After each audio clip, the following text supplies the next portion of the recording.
Welcome everyone. I'm going to show you a little bit. We're chopping silage in 2025.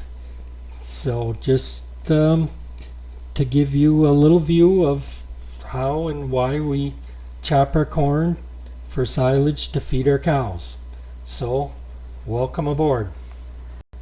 This year for our cows, to feed them throughout the winter and through the next summer, we need about 8,500 tons of corn silage, and we're averaging about 27.5 tons per acre.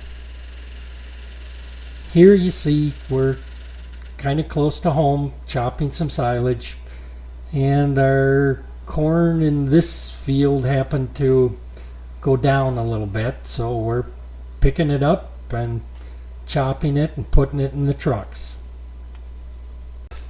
In this particular field, it's just across the highway from the farm, and it was a Saturday afternoon as we were trying to finish up, so we only needed 3 trucks to keep up, and that sure makes it nice. Normally we have 5 trucks. So, and I apologize for the leg of the drone in the view, but it was quite windy and I was doing the best I could. I've had a comment about why we store our feed in piles and let it ferment. Is it because of the probiotic of the fermentation process or what? So I'll explain a little bit why we store our feed in piles. It's basically for economics. You can store feed in large piles and we pack it down, get all the air out of it, so we get anaerobic fermentation, and that just stops the feed from spoiling. We do not get any mold or any kind of damage to the feed. The fermentation process works equally in corn as it does in alfalfa. So we store our alfalfa in piles that are fermented also. If we didn't store it in the piles as fermented feed, you would have to dry it, and in that process we would lose quite a bit of the nutrient value of the feed, and it would also be much more dependent on the weather. The minute you get some hay that's rained on, the nutrient value of it goes way down. So if we can cut and harvest the crop at its prime nutrient levels, we can save it and feed our cows for a lot less than having to buy supplemental feed, protein and such.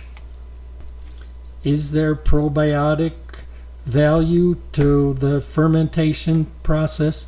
Probably, but that is not the number one reason that we store feed the way we do. If you travel around Wisconsin and some of the Midwest areas, you will see the old silos still standing, and that was the initial way that they stored feed for the fermentation. You didn't have to pack it down with anything. You just let gravity do its work and pack the silage down in the silo. So that was an old way of doing it, and now just with the quantity of feed we require, it's not practical to have that many silos or that big of storage capacity.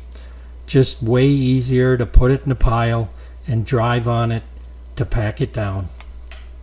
It's also a lot easier to feed the cows throughout the winter. You just go in with an end loader and pick up the feed and dump it into the mixer wagon, and you don't have to worry about getting it out of a silo with a special unloading system. If you like this video, please give me a thumbs up and hit the subscribe button. I would appreciate it.